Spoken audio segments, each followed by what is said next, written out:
Welcome to the Psychedelic Couch. Before we dive into today's discussion, we remind our listeners that using illicit drugs carries significant risks and legal consequences. Psychedelic substances like LSD, psilocybin mushrooms, MDMA, and DMT are illegal in many countries, including the UK, and their possession or use can lead to legal penalties. Psychedelics can have profound effects on mental and physical health. While some report positive experiences, others may face negative effects like anxiety and psychosis. These substances can also interact unpredictably with medications and underlying conditions. Approach psychedelics with caution and responsibility. This podcast shares information, not encouragement or advocacy for illegal use. If you or someone you know struggles with substance abuse, seek help from healthcare professionals or local support services. In today's episode, Will Williams delves into the transformative power of meditation. He emphasises the importance of adapting meditation practices to contemporary life, incorporating additional techniques to ensure they remain effective in today's fast-paced world. He stresses the need for grounding practices in the modern context, where people are constantly stimulated and distracted by screens and other external factors. He encourages listeners to engage in practices that promote self-awareness and healing, ultimately leading to a more balanced and fulfilling life. I really hope you enjoy today's episode. So you're down in Sussex? Yes, near Chichester.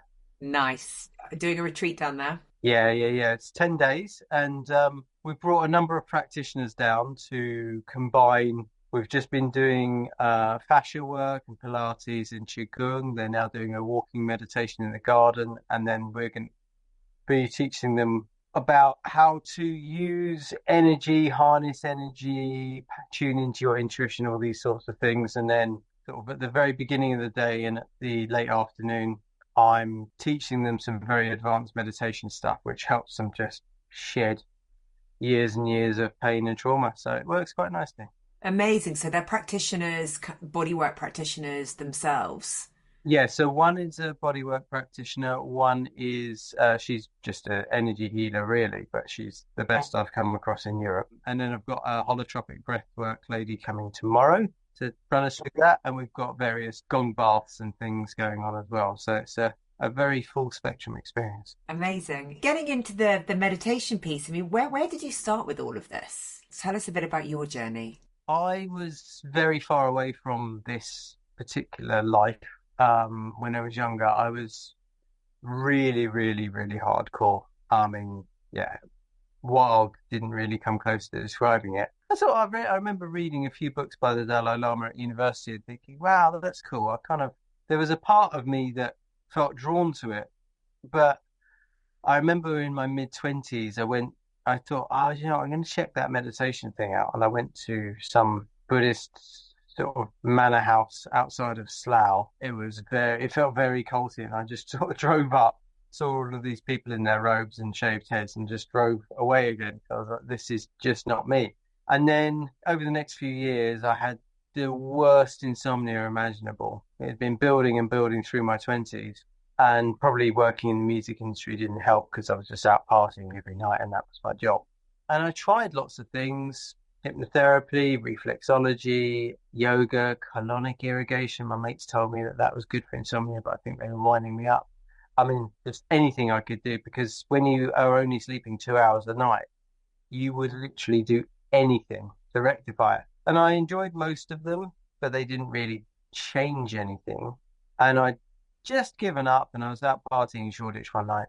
And then I met this friend of a friend who I really enjoyed his company. We got talking. Somehow he mentioned the meditation that he'd recently learned, and turned out that 14 of his 15 best friends had learned it as well because it was so magnificent. And he said that several of them had been chronic insomniacs and it had fixed it. So I just said, right, one last roll of the dice. And honestly, if this hadn't worked, I think I would have just gone forward in life accepting that it was going to be a very mediocre experience. But lo and behold, I tried it, and within 2 weeks my insomnia was gone, and then all of this other magical stuff started unfolding for me. And I just went on this amazing journey. And that's how you developed Bija? Yeah, so I learned in May 2008, and interestingly, 4 days after learning, a girl I'd been chasing for 8 years said, yes, let's do it, after completely stonewalling me for 8 years. So that was a nice little period of my life. And then because it was proving to be so revelatory, I mean, it wasn't just fixing my sleep, it was so much clarity. I was so much more efficient. I was one of those people, I'd draw up a list every day of the things I needed to do. I'd get about 60% of the way through by 8 o'clock in the evening, and then I'd just collapse. Now I was getting through 100% of my list by 6 p.m. and I was done for the evening. I'd have a meditation at the end of it. I'd feel totally chill, so much more present. I became much more creative. I started being able to pick up the phone and have difficult conversations with people that I'd always avoided. I then went on a retreat, and my girlfriend, when I came back, well, first of all, I had the most unbelievable experience of universal love. Yeah. That was way better than any of the drugs that I'd been taking all those years. And then when I came back, my girlfriend was like, "What's happened to you?" It's like everything you are perceiving in the world, you're seeing it through the eyes of a poet and the way that you're talking about it. She was like, "I can't believe it." So then she came along and learned, and her anxiety levels dropped very quickly. She stopped snoring in the first 10 days, and she was a very, very loud snorer. She suddenly started being on time for things, which she was always famously terrible for. And she was just suddenly very organized. And we were both like, what is this thing? So we then decided to fly to India. We went around the world actually for 3 years, just learning all these different techniques, meeting all these different masters. And then at the end of it, I realized I need to teach it. So I did 4 months of training and then combined it with all of the other things I picked up on the way. And that was what brought us Bija. And then it's been evolving over the last 12 years that I've been teaching. And funnily enough, actually, we've got someone here who I taught in 2015. And she came to a few retreats between 2015 and 2017. And she was like, "Wow, I can't believe how much this has developed since then." And she's loving it. So, yeah, you've always got to evolve, both individually and I think what you're bringing to the world. Absolutely, absolutely, and collectively. Yeah. Tell us, how does it differ from other forms of meditation? People that aren't kind of fully aware of Bija. Just explain the differences between, I don't know, even mindfulness or other types of, transcendental meditation. Sure. So the vast majority of meditation techniques in the world stem from monastic traditions. It's very much, they're designed to focus the mind, because actually when you're living the life of a monk, you're really, most of your day is spent just sort of being in a very relaxed state where you're communing with nature or these types of things. Is very much you're at peace. So your nervous system is not at all stimulated, but it means that the wiring in your brain can go a bit mushy if you don't actually bring concentration in. And for various historical reasons in India, where it's due to the foreign invaders coming into India feeling very threatened by the householder techniques, i.e. the people in the towns and cities having access to high level spiritual techniques that would make it difficult for them to be controlled. So that got wiped out. So the only thing that got left in India was all of those crazy monks in the mountains and the jungles. And they weren't really particularly concerned about that. But then fast forward 1,000 years or 2,000 years, and everyone's suddenly thinking that, oh yeah, if you want to connect with something that's bigger than this sort of more superficial material domain, you need to do what those monks do. And then all of those people living everyday lives are trying to do what the monks do, but the difference being that they're living busy lives they're using their brain all day. They're concentrating locked anyway. So then when they have to try and also concentrate in the meditation, the activation of the nervous system means that it's really, really difficult and quite self-defeating. And so what we're doing is harnessing some of those householder techniques that existed before the foreign invaders came 3,000 years ago. And what this is doing is, so I'm able to read people's energies super quickly, and I give someone a sound or a mantra that they then repeat within their mind. You don't speak it out loud because that's too surface level. The idea is that you want to work with that sound in the most super subtle way possible, so that it almost becomes like a quantum fluctuation in your mind. And if you've got the right sound for your particular disposition, nervous system, energy field, then what happens is that sound is going to draw you in to a deeper and deeper and deeper place until you are somewhere either transcendent or quasi-transcendent. Uh, When you're in that place, at the physiological level, you'll be in a hypermetabolic state. All of these amazing self-repair mechanisms that exist within you can start rebalancing and purging you of all the things that have been getting in the way of you being your best self. So it's about going to the very deepest essence of your being. And then the ripple effect is outwards and upwards. Whereas a lot of these techniques that are trying to clear the mind of all thoughts and use concentration and use intention, like strong intention, it's like they're taking a top-down approach. And what I've come to realize is that's a lot more challenging and a lot less enjoyable, and B, a lot less impactful.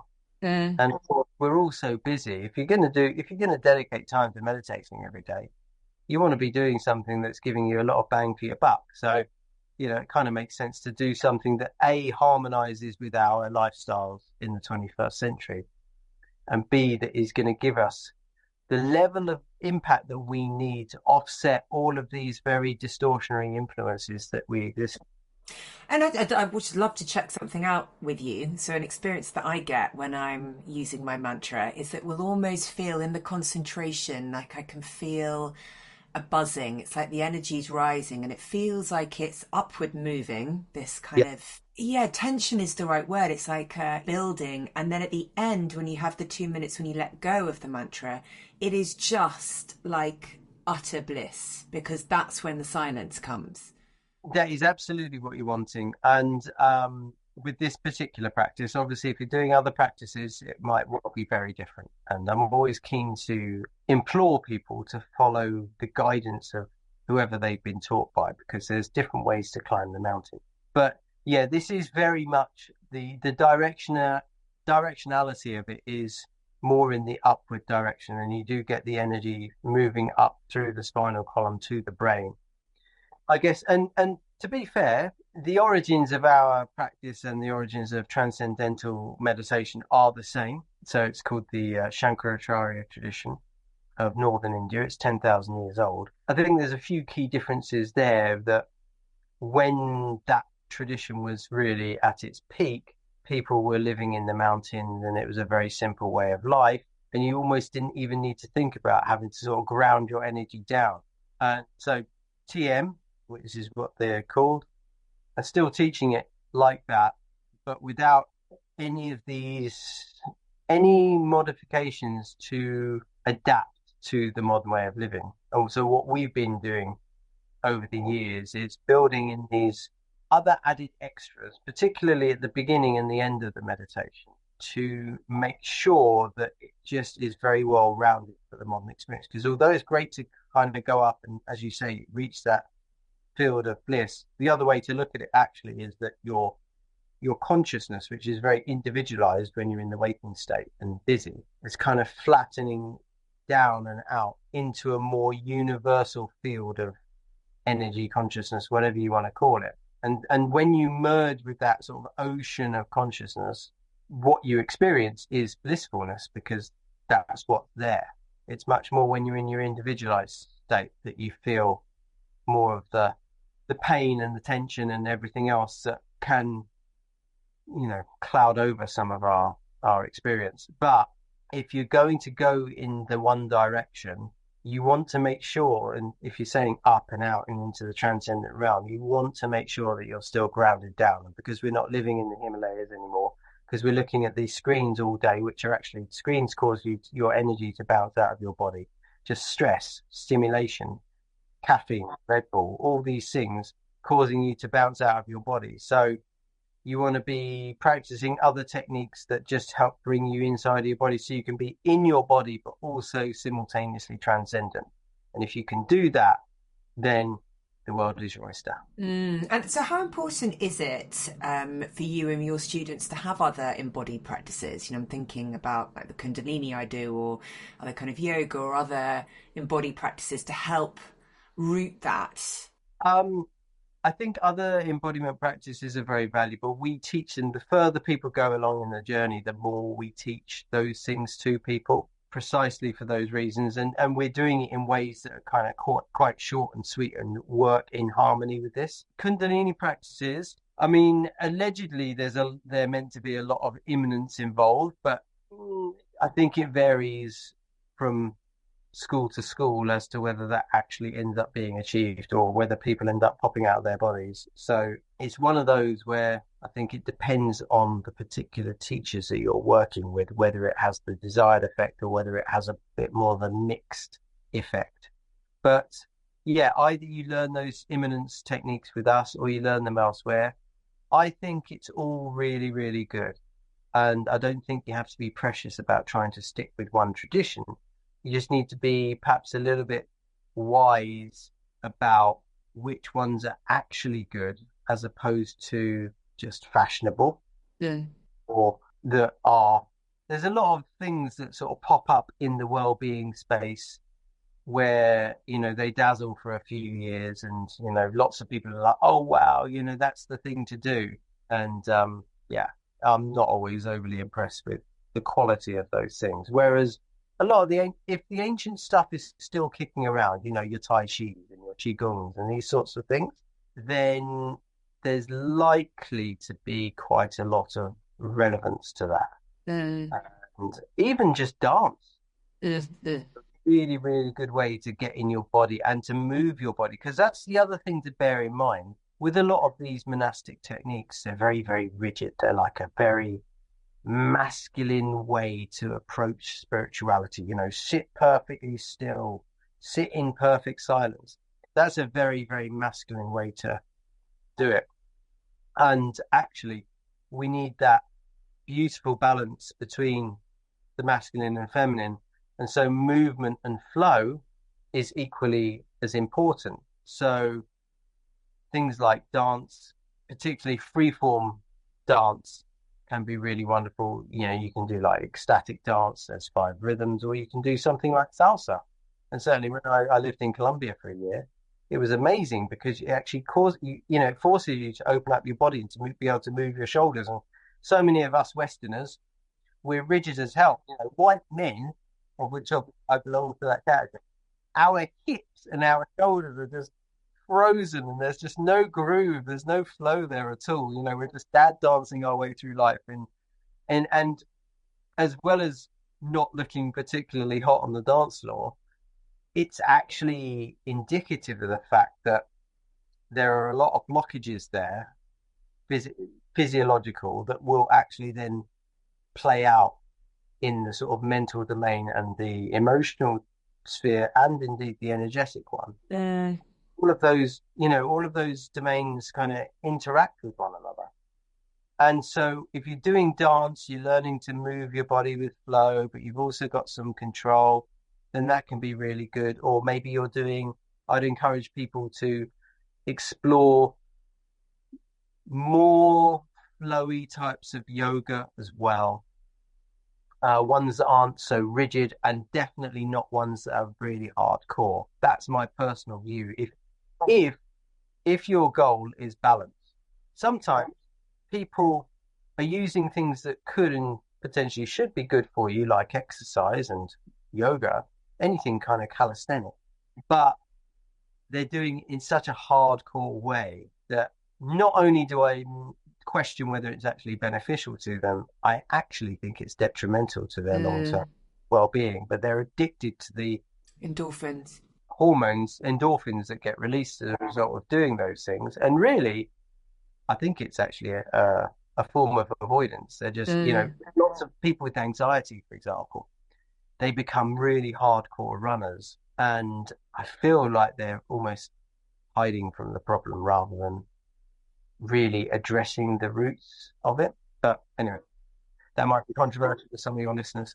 Yeah, no, well, I mean, as you were talking, I was thinking about, I was listening to what you're saying about the rigidity of a practice. And I'm mindful that one wants a meditation practice to have regularity and rhythm and, 2 practices a day, maybe in the morning, maybe in the evening. What about mixing practices? You know, I'm just thinking there's lots of different types of meditation I've done over the years, and I have to admit sometimes I might feel like, God, I really feel like doing one of those Joe Dispenza ones, or I might do a bit of will stuff, and there's a sort of alchemy that goes on, but very much, I guess, connecting into what is it that I need in this moment. I mean, what are your thoughts, or do you think we do need to be quite pure and rigid in our practice? Okay, well, that's a really interesting question. You've touched on a few things. I mean, if we're talking about it's I wouldn't say it's necessarily about purity. It most certainly doesn't want to ever be anything that becomes puritanical. And I think it's a really interesting thing to consider is the difference between purity and Puritanism. And we all know that the Puritanism is not a great way to go, and yet society always finds ways to, go down those blind alleys, whether it's moral Puritanism or whatever. The way that you're approaching it, if you are going to, let's call it pick and mix a little bit, then tuning in and really feeling what your deep essence is calling you to do is going to be the way to do it. On the flip side, in my experience, and I've probably taught about 10,000 people now, so you've got, there's a really good sample size to draw upon. There's a lot of people who are pick and mixing to actually avoid going deeply into something. And they just sort of want to stay more on the surface. And it's almost like they're doing it as a checkbox or as a story to tell themselves that they're trying, but they're actually scared of going really deeply into something. And at some level, it is probably worth mastering one tradition in your life if you are very keen to explore. But don't make that exclusive to everything else. I guess it's more like the 80-20 rule. Maybe 80% of your energy is dedicated to the one that feels like it's speaking to you most deeply. But make sure you keep room for the other 20% so that you can continue grazing broadly and find what works for you. Because one of the things that's uber important is the consistency of practice. So it's not about being puritanical. It's simply understanding how we are wired at the neurological level and even more subtle levels. If you want to neuroplastically develop your brain into the most powerful bit of kit you've got, and not just that, the wider nervous system, and with it, all of your organ systems and so on and so forth, right down to the cellular level, quite possibly subcellular. We don't know because we haven't necessarily measured that far, but pretty sure it does go subcellular. Then exposing yourself to a similar level of experience, and twice a day seems to work really well because you have two sub-rhythms within your daily circadian rhythm. Then what you're doing is you are helping your entire mind, body, and nervous system find new default settings that then become your set point. Because actually the way modern life is impacting us is dragging us so far away from what some might term as homeostasis that like life just is very difficult when nothing is really in balance. So that would be the argument for consistency of practice, because actually, Joe Dispenza, which he's become very popular, I've noticed in the last couple of years, that will be having one set of, it will be creating one set of dynamics physiologically, neurologically, and energetically. Whereas this practice will be creating a different set of dynamics. And it's totally fine to climb up the mountain from whichever place you want. But what you've got to be careful of is you don't start climbing the north face of, Everest or something, and then go, actually, I'm just going to scoot around to the east face now, and then I'm going to start climbing. Actually, now I'm going to go to the south face. It's a very laborious way of going about it. It would be interesting for sure to basically climb all four faces of Everest, but most mountain climbers would probably tell you, yeah, I'm not sure about that.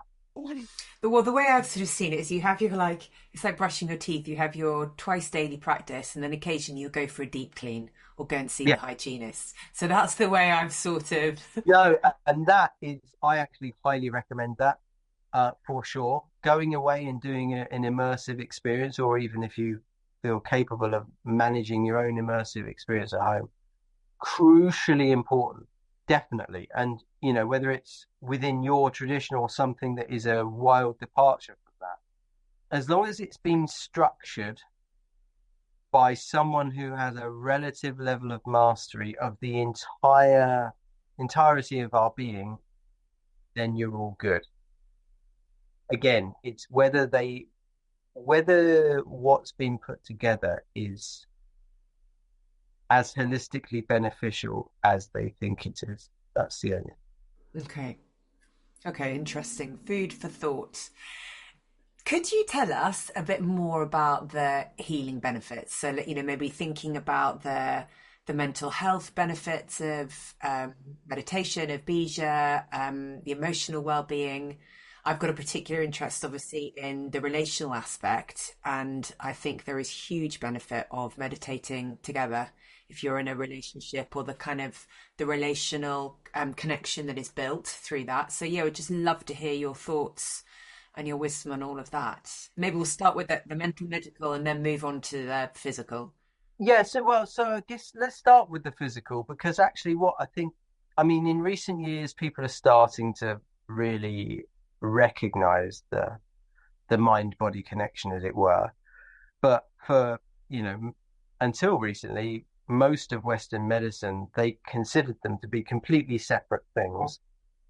And that's not cool at all. Just simply, for example, the more toxic your body, the more emotionally reactive you're going to be. Because every significant toxin within your body, and we have unbelievable amounts of it actually, because of all the chemicals in the air that we're breathing, they're distorting behavior, they're distorting how we feel. So, one very quick example, researchers became very interested in the 90s and early 2000s about why there were significant drop-offs in crime rates through the 90s.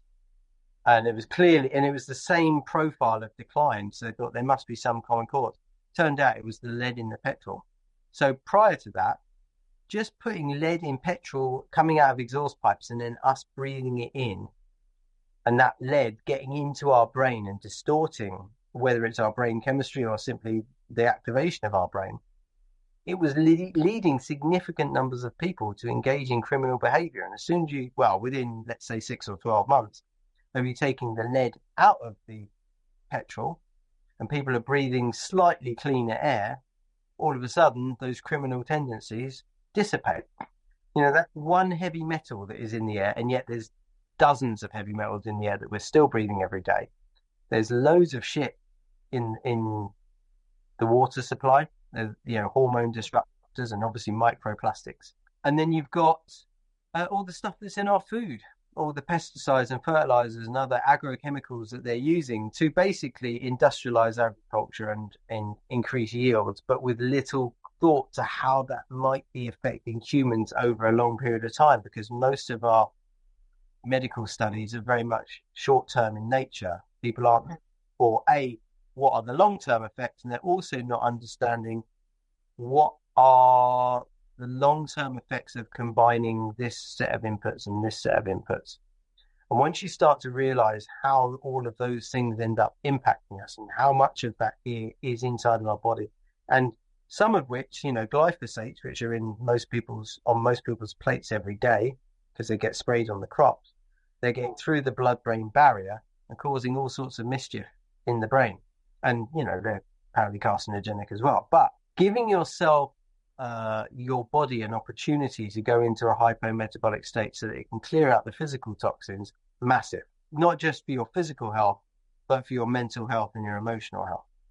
Then you've got all of the snapshot memories in your nervous system from all the times in your life when you felt emotional or scared or stressed or whatever it is, traumatized.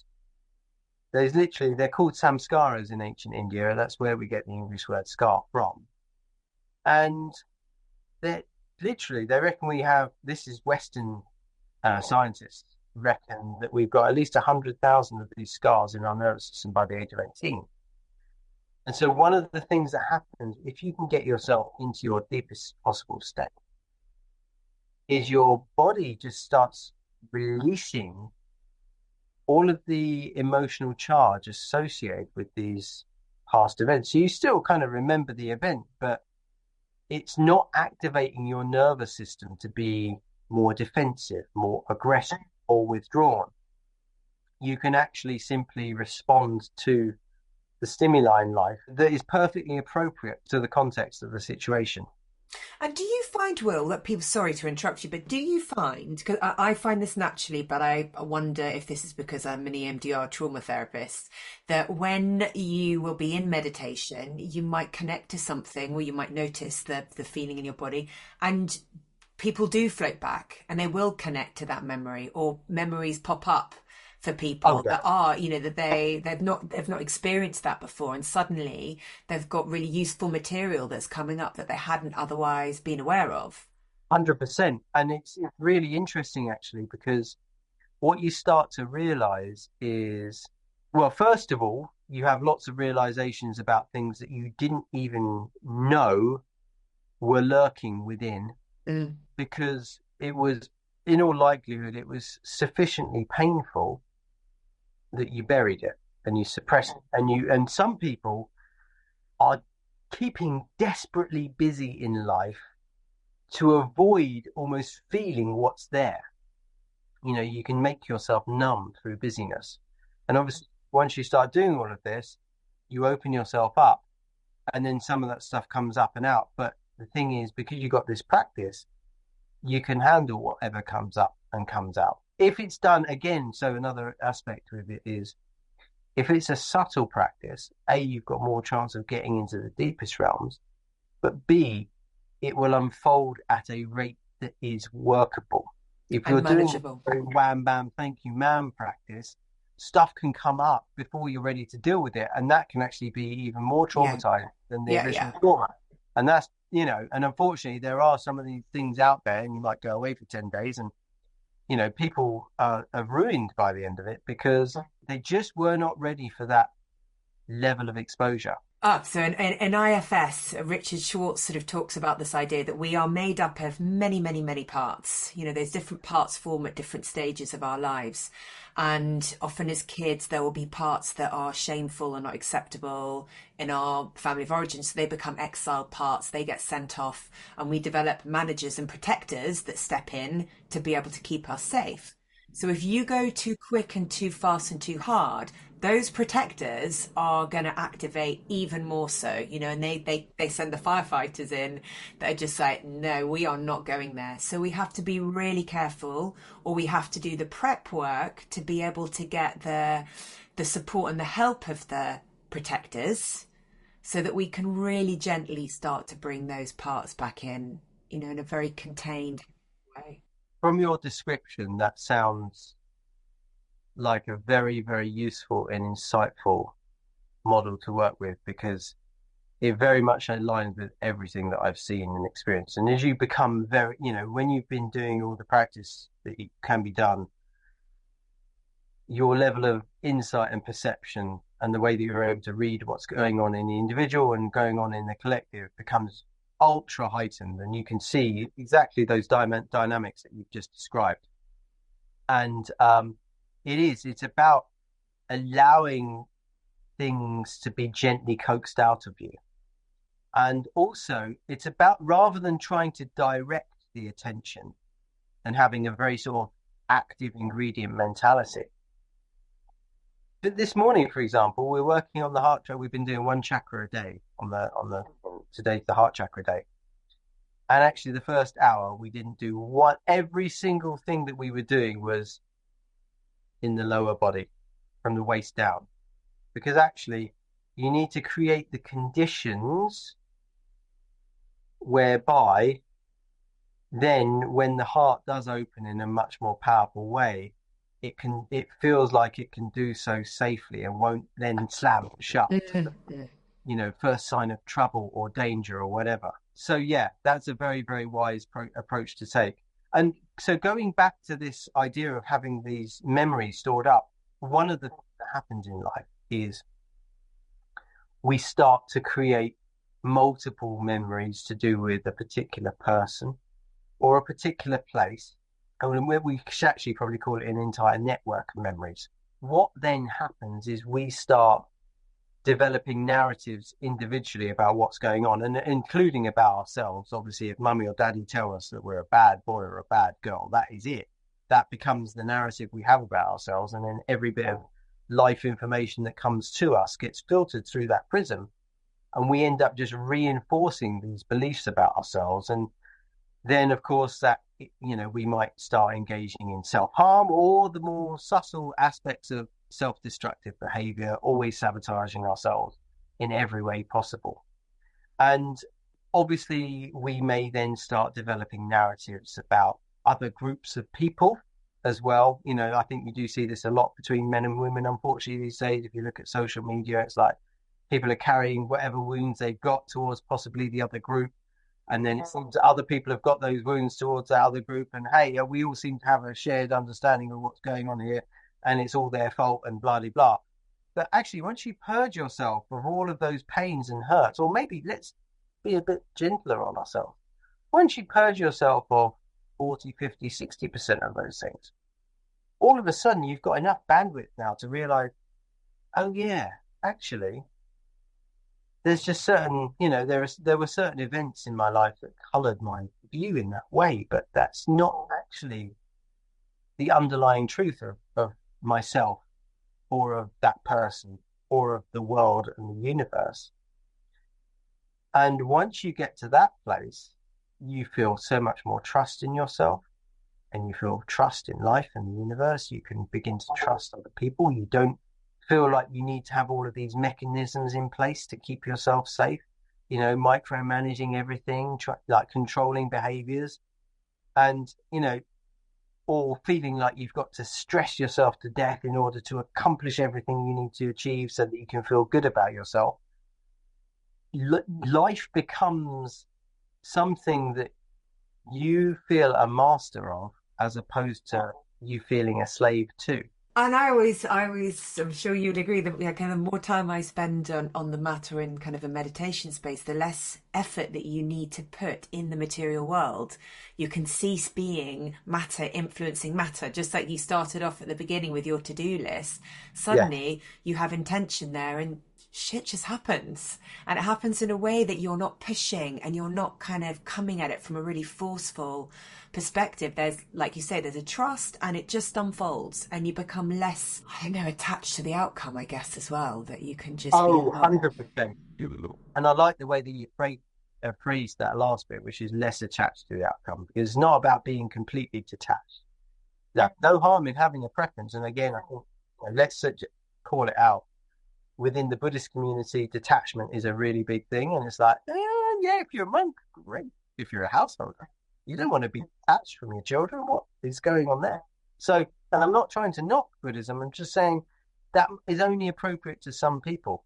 But being less attached is actually probably very beneficial to most people, because most people are very, very attached to things. And actually, one of the things they're very attached to is the things that they don't yet have in their life, because they feel a sense of lack. And they feel very attached to the storylines that really give them a sort of a hiding place. I guess you could call it a victim complex or whatever. They're very attached to their victimhood, because by having that hiding place, then they don't actually have to do the work of growing, in an open environment, as it were. Sorry, can you remind me, before, what were you also talking about apart from attack? Well, before then, we were talking about, like, I wanted to sort of explore the mental health, emotional benefits. And we were going to talk a little bit about the physical first. And you're talking about the samskaras and the kind of trauma that's held within the system. So just thinking about, like, what are the physical benefits of meditation? And then we can move on to the emotional, kind of mental. First of all, by having a more settled nervous system, you're going to find it much easier to get to sleep. and then you will have much more deeper sleep during your 8 hours or however long it is. And that enables your mind, body, and nervous system to do all sorts of rest and repair functions that it wouldn't do if either A, you weren't sleeping, or B, you were sleeping, but because your nervous system is so active, it's very shallow sleep.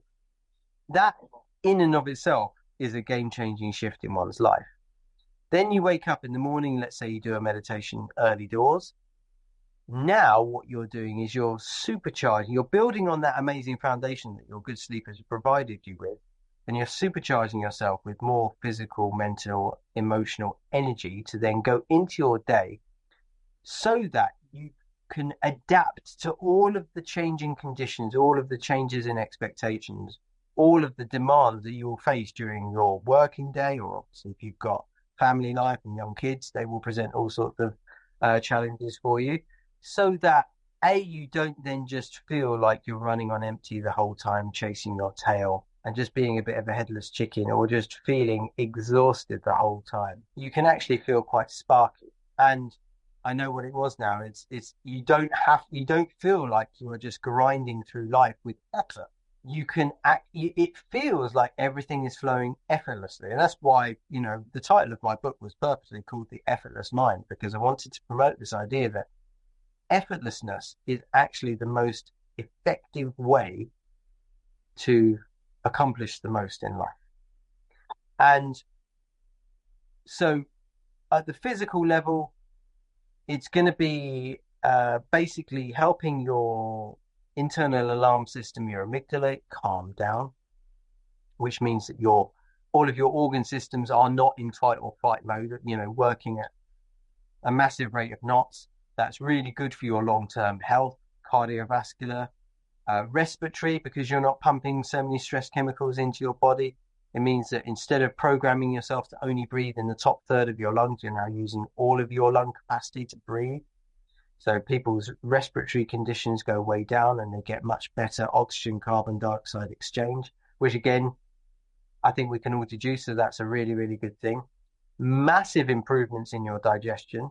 Thankfully, finally, even though Ayurveda has been saying it for 5,000 years, digestive health is critically important to not just your physical health, but your mental health and your emotional health.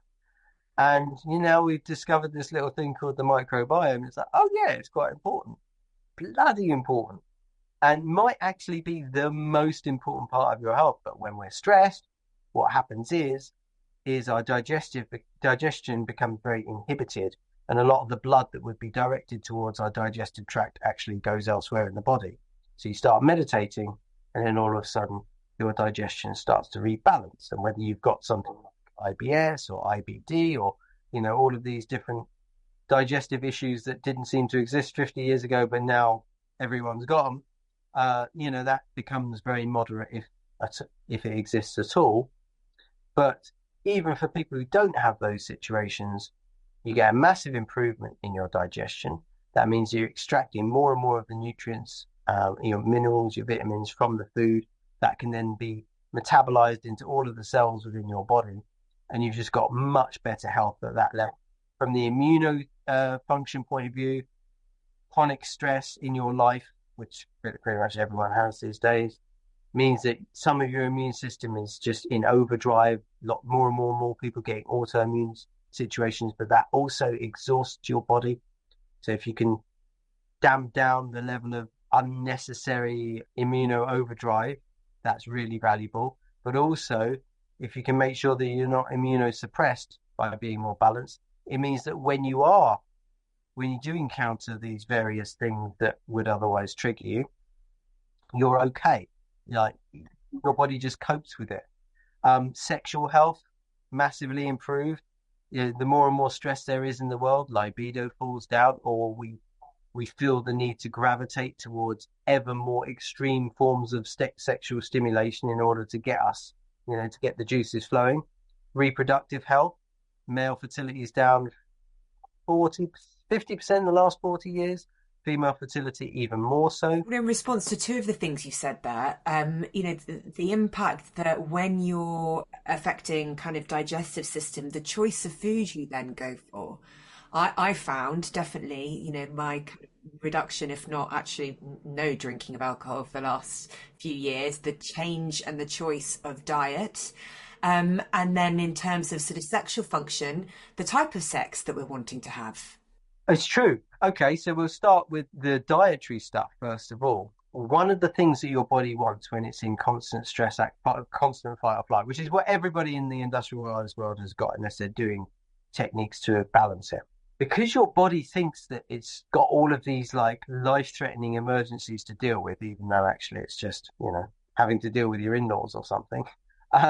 It wants you to onboard as much fat and sugar as possible to store in the fat cells so that you've got energy reserves there and ready so that you can run across the savannah or defeat whatever the predator is. We find ourselves just utterly captivated by junk food effectively. And we might find ourselves wanting to graze through the day and we're sort of staring into the fridge, what can we have? And we go to have one square of chocolate and then we've demolished the entire bar, or whatever it might be, one scoop of ice cream becomes an entire tub. And obviously the nutritional content of these things is minimal to zero. And yet we are massively drawn to these things. It's because we're in fight or flight, because we're just trying to onboard as much fat and sugar into our cells as possible. That obviously then leads to potentially obesity or various other things. But when you are able to do a practice which calms down your internal fight or flight mechanisms so that they, over time, they only actually pop when there is something really significant at play, what happens is all of that intelligence within your body is able to start telling you, oh yeah, actually, do you know what? We need lots of B12 today. Oh, go and have that thing, or I need this, or I need that. And you find yourself drawn to things that you might have always thought, oh no, I've never been into that. But actually, you're loving it. But then you go to, and I had this with so many things, but Brussels sprouts is kind of one of the ones that everyone can relate to, I think. I was in LA one time and I was in whatever that Soho house is in Malibu. The menu was gorgeous. Like I looked at every item on the menu and I was like, oh wow, yeah. But I couldn't take my eyes off the Brussels sprouts. I thought, what's that all about? I hate Brussels sprouts. My mum gave me Brussels sprouts when I was 5 and they were disgusting. I ordered them because I know to listen to my intuition, and my body went wild for them. And that next week, for some reason, there was a bit of a Brussels sprout craze in LA at the time. I had Brussels sprouts at every opportunity. I wolfed them down. I had 2 plates at that place in Malibu. But then all of a sudden, my body was like, oh no, I'm done now. Whatever nutrients were in the Brussels sprouts, I was topped up. And then I just went back to whatever I found myself naturally gravitating towards. So that's how that evolves. And this is why dieting is so brutal for people, because they're trying to force themselves, they're trying to resist their survival mechanisms. And your survival mechanism is so strong and powerful because it's there to literally so that you can, reproduce your DNA, that you trying to use your willpower to not have the things that it has, it becomes you actually have to really constrict yourself and block yourself. And that becomes very problematic because you then develop very unhealthy patterns within yourself.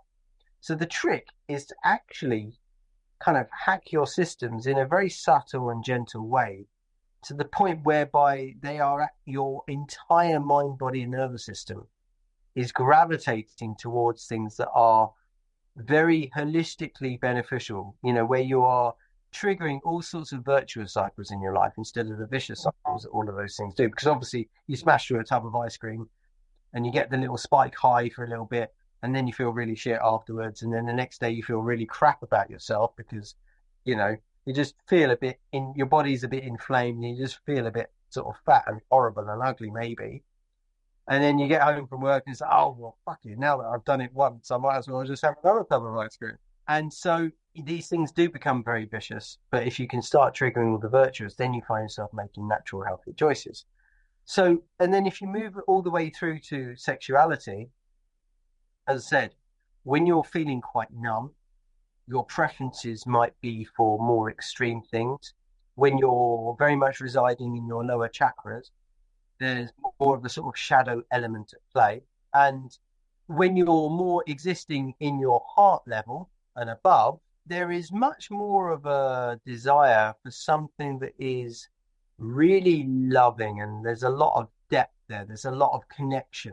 And what's lovely, because you're less numb, you feel so much more sensation throughout your body as well. So you don't need strong experiences to trigger all of your pleasure centers. Actually, quite often the subtle stuff kicks in. But what's also really nice is then if you do play with, something a little bit more kinky, if you're doing it from the heart level, then what happens is you're engaging in a lot of playfulness. Mm-mm. And one of the things that people don't recognize because of this very stern and severe spirituality that's existed for a long time, one of the primordial qualities of the universe is playfulness. And so you can play with these things that are a little bit more, well, what would be the word? Just interesting, maybe. But you're doing so from a place that's just full of love. However, when you go playing with those things, when you're in your lower chakras, and it's more kind of like ego driven, it's more driven by some of the wounds that you have, then you start going down dark alleyways, and yeah, you're just sort of reinforcing the shadow elements inside of yourself. And so there can be an awful lot of pleasure there, but really it almost has some of the hallmarks of the addictive tendencies that you might get towards other substances or behaviors. And ultimately, it's not going to be life affirming. It's not going to be your vibration. It's going to be bringing you down. It's quite, and sexuality is such an important part of life. And obviously, in our sort of post-Victorian age, we still have some of those Victorian sensibilities, and we're still a little bit shy about discussing some of these things. Much better in the last 10 years, but it's such an important part of the human experience and human health. But it can be emotionally challenging. And actually, there's all sorts of energetic dynamics which most people don't realize either, which it's worth paying attention to. Ultimately, being in a much greater state of balance will enable you to have a much healthier embrace of all things sexual. And of course, for lots of people out there as well, they have lots of inhibitions. Like you mentioned, shame and guilt. One of the things our society indoctrinates us with is shame and guilt and all of these things, whether it came from sort of religious origin, but you see parents doing it, guilting and shaming their children into trying to behave in ways that the parent approves of. So we can be carrying all sorts of baggage in and around our sexual centers. If you can clear that away, then all of a sudden you might find yourself being able to open up to intimacy in ways that you never even dreamed. And the level of depth that you can achieve through spiritual practices is unbelievable. And actually, there is a pathway to divine experience through very powerful sexuality.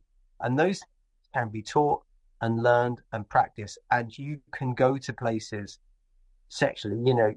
I've had many experiences whereby through sexual congress with my partner, I'm able to literally, the statue of the Buddha is or is it the 1,000 petals on the head? Mm. You just feel all of these petals coming down from heaven. You feel that it across your brain. Yeah, I mean, it just gets wild where you can go with it. But you can only really do that when you're really, really open. Because if you're blocked, then it becomes a sort of temporary climactic wonder with some, juicy hormones for a little while, and then it dissipates, and then you're sort of back to where you were.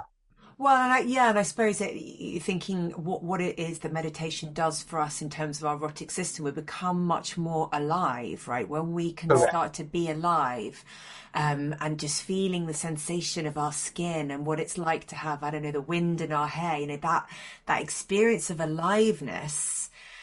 When we can notice and be in our body in that way, we bring that then into our sexual experience. So we become much more in our system rather than, for lots of people, it's an external mechanism and maybe they're watching things to kind of get turned on rather than really being in their own system. And this emphasis I often see clients, the emphasis on orgasm, whereas actually if we think rather that it's about, I sort of have this idea, with people that they're rushing to the top of the mountain. It's all about getting to the peak. It's as hard and fast as you can.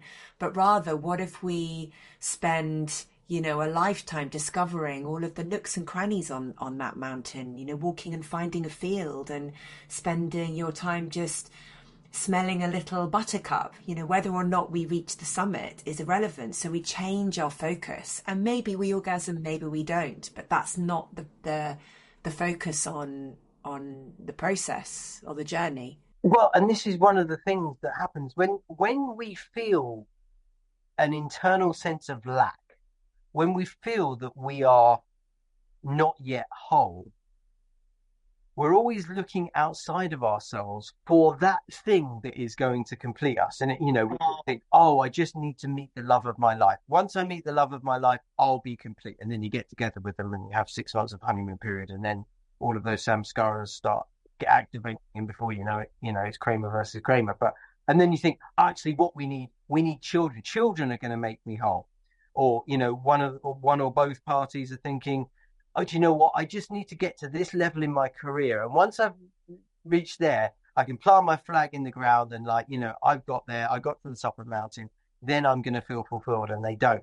Or if I just have that house, or if I just have, that bank balance, or if I just have this, or just have that, or that level of academic qualification.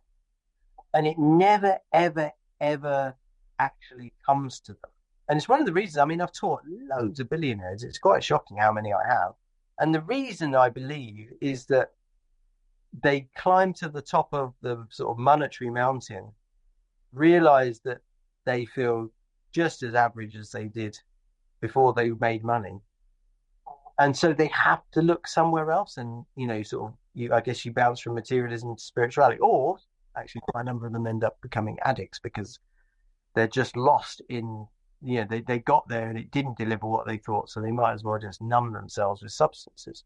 When you start engaging in all of this stuff and you're doing stuff in a wise way and it's properly impactful, then you realize that actually your internal experience is the ultimate determiner of how you feel about life and indeed your external experience. So when you're healing all of those wounds inside of yourself, what happens is when we got these wounds that are just activating, they're literally like magnets drawing experiences to you. This is just the way the universe is set up. It draws experiences to you to help you realize that thing is going on and for you to learn the lesson and to basically course correct and change the path. But of course, because we don't really have this understanding in everyday life, these things are coming at us, and instead of being an opportunity for us to learn something and evolve beyond it, it just starts reinforcing the pattern. And then we might become a victim to the fact that this thing is always happening. Why is it always me? And actually, it's you are attracting these things. But once you start healing them, then the magnetism is very much drawing positive things into your life. Yeah. And that's where the effortless approach can be really effective, because instead of you having to chase around life like some kind of sheepdog or something, just desperately trying to make life happen as you want it to happen, it's like you are just attracting life to you and good things to you. Yes, you will attract the odd challenge here or there, but that keeps you on your toes and that keeps you learning and growing and moving forward. But effectively, life comes to you rather than you having to go to it. And it's so much more satisfying. It's much less exhausting. And it's a much more powerful platform from which to live life. And it's much more fun. So much more fun. Genuinely fun. One of the things I really like about the ancient sages of India, it's known as the Vedic culture. In Sanskrit, there's 2 words for happiness. You've got sukha and you've got prayer. And basically, prayer is the spike highs of happiness. And that's something that we're all familiar with, buy a new set of shoes and, I feel really good in those for a few days. And then, and then it dissipates. And, I guess Imelda Marcos had a lot of shoe-related prayer. But we all know that feeling that it never sustains itself. And yet, for some reason, that has become one of the one of the pillars of the way that we roll through life. But then you've got this thing called sukha, and that is your baseline level of happiness. And that was the thing that the ancient sages of India were much more interested in growing and developing. Because if you can lift your baseline higher and higher and higher and higher, what happens is at some point, your sukha level, your sukha value is higher than actually the peak of your former prayer values. So you talked earlier about finding alcohol less and less interesting. Well, number one, when we're feeling more internal pain, we might seek numbing agents to basically feeling numb is superior to feeling pain. But of course, once you eliminate or let's say significantly reduce the pain that you're feeling, emotional pain, physical pain, whatever, then actually numbing yourself is less fun or less fulfilling than your general day-to-day experience. But if you look at it as the difference between the sukha and the prayer values is before you getting pissed at the weekend, you get that spike high on the Friday night. Well, Saturday morning will be down there, but Friday night you're up here. And compared to your normal sukha value here, oh wow, so much better, so much fun. But if you keep doing your practices and get your sukha value up here, well, going out and getting pissed does nothing for you anymore. Maybe once in a blue moon it can be quite fun because there's a certain novelty value to it. So yeah, it's very interesting observing how the progression of your internal conditions changes you, not only your relationship with yourself, but with life and the things that add value to your life. Yeah. Definitely change for sure. Mm. So, Will, someone who's new to meditation, what would you say are some of the challenges and how can they overcome those challenges? Because getting started can often be the hardest part, right? Yeah, I would say so. Well, first of all, see if you can disabuse yourself of this idea that you need to clear the mind of all thoughts, or that you've got to try and experience, that you've got to try and be mindful, that you've got to try and be present. Personally, if you are a householder, if you enjoy relationships and careers and, going out and having fun and being kind of living a normal modern life, just understand that your nervous system is so wildly activated by all of the stimulation of modernity because it's like 40 times higher than it was 100 years ago, and our brains haven't adapted to it. So your brain is not going to be shut up. And look, I've taught 800 yoga teachers, and I'm sure they're always telling their students, clear the mind of all thoughts. And then, they're secretly telling me, I'm telling people to do it, but I can't even do it myself. And I'm like, well, if the yoga teacher can't clear their mind of all thoughts, what hope have all of the people in their class have got? But everybody's there in the class trying to do it, it's not working, and then they're feeling really frustrated by it, and they might actually be beating themselves up for being so crap at it. And it's like, yeah, everyone's like that, everyone. And it's not your fault, it's not yoga's fault. It's just we're living a modern 21st century life. So let go of any expectation you have that you should be able to meditate without having thoughts, because as long as that program is running, you're in for a hard time. And yes, let go of the outcome orientation. For me, meditation brings you so much more value into your life. If instead of you trying to make it an experience-led endeavor, you actually allow it to be a process-led endeavor.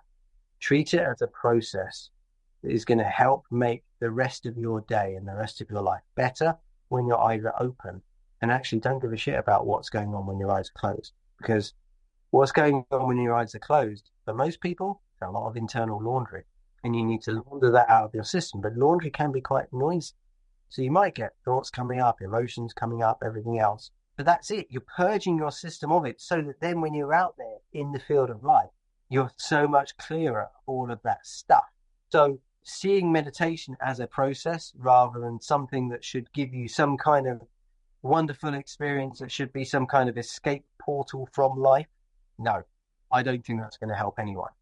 Now, what's interesting is as soon as you let go of any expectation, any desire for outcome, funny enough, you quite often then have these funky experiences, and you're seeing things, colors, shapes, geometric patterns, visions, memories from your past coming up, whatever it might be. all sorts of cognitive things coming up, amazing ideas for goodness knows what. And interestingly, we were talking about sexuality earlier. Sexuality and orgasm are clearly, there is an energetic component to them, and a significant one, because otherwise, how the hell is it that saying a little mantra can give you a mind-blowing orgasm? I don't know if you've experienced that, and I wouldn't necessarily expect you to share it on your podcast, but I've had many people over the years, they're like, what the hell just happened? I'm just meditating and I've just had the most almighty orgasm. And certainly when you're doing immersive experiences like we're doing here at the moment, you can get quite a lot of that. And all you're doing is saying a super subtle sound, and yet you are somehow having like some huge cosmic orgasm. And so there is so much that is possible within you if you let go of the desire to chase it, to try and control or manipulate the experience. If you're trying to get an orgasm in your meditation, Forget not it. never, ever going to happen. It's only when you are just unbelievably nonchalant and you're like, hey, it's cool, it's all a process. And ooh. No, I've not had that in meditation, but in breath work. And it kind of comes by total surprise, right? You're like, what the hell was that? Happy days. Happy days. Will, any final thoughts or anything that I've not asked that you wish I'd asked? That's interesting. Well, the first thing I'd say, just following on from your previous question, I would recommend people consider finding an actual teacher to work with, because a good teacher is able to spot little quirks about the way you are approaching things and help you make little tweaks that could actually make a game-changing difference to how much you get out of it. So that's something for people to consider. I would definitely promote the idea of, or encourage people to be very curious about what might be out there, what the possibilities are, and to the best of their capability, to suspend any and all disbelief about what is possible, and actually to genuinely do the research and see what happens. And it's interesting because the original Greek meaning of the word skeptic was simply having open-minded rigor. And it's good to be rigorous. You don't want to just, suddenly get drawn into some cult somewhere. Someone was telling me about something called like the pathway of love or something. It's a new thing that's happening, and I haven't come across my radar. Got no idea, so I can't comment. But who knows? Might be a bit culty. And if you are just completely throw yourself in with reckless abandon, before you know it, you've changed your name, you've shaved your head, you're wearing robes, and basically you're abandoning everything in your life. And that wasn't necessarily your pathway. But so you want to be rigorous and make sure that, this is actually delivering what is speaking to me in my heart and my soul level. But you need to be open-minded, because actually, if you're so insistent that everything you know now is basically best, then you're saying that, or you are implying that the status quo is exactly what you're looking for in life. I don't think there's that many people who deep down are looking for the status quo. They actually want something extra. They want something beyond. They want to feel more alive, more connected to themselves, more of a sense of belonging, more love, more creativity, more vitality, more wisdom, and more. I think people are actually looking for more intuition because they realize that they need to make good decisions on a consistent basis. But in order for you to actually be able to access that bounty, you've got to be willing to challenge your existing paradigms and to be able to step beyond them. And so that healthy balance between being open-minded and being rigorous is incredibly valuable. And, there are many people, as part of their defense mechanism, they might consider themselves skeptical or just using common sense, whatever, but actually there's quite a lot of cynicism behind it. And that's a problem, because cynicism will basically lock you out from it.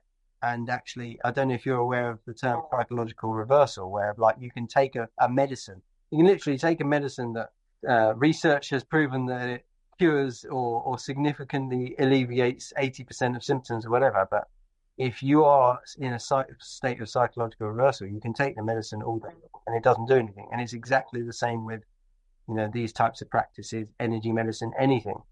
If you're determined for it not to work, guess what? It won't work. And, Roald Dahl once said, those who don't believe in magic will never find it. So just open yourself up to the possibility of a little bit of magic, and that's all you need. You never know. 10 years later, you might realize that actually the world is just abundant in magic, and you spent the first half of your life not even realizing it. Oh, Will, thank you so much. I really enjoyed our conversation today, and enjoy the rest of your retreat in Sussex. Thank you so much. And thanks for that. It's been plenty of great questions, and it'll be nice to talk to you again soon. Yeah, we will, definitely. Bye, Will. Thanks. Bye. Bye. Bye. You've been listening to The Psychedelic Couch. For more episodes, please follow me on Spotify, Apple Music, or wherever you get your podcasts, and find me on Instagram at The Psychedelic Couch and at Claire Faulkner Therapy, where I will be keeping you up to date on the latest episodes and information surrounding all things therapy, psychedelics, and expanded states.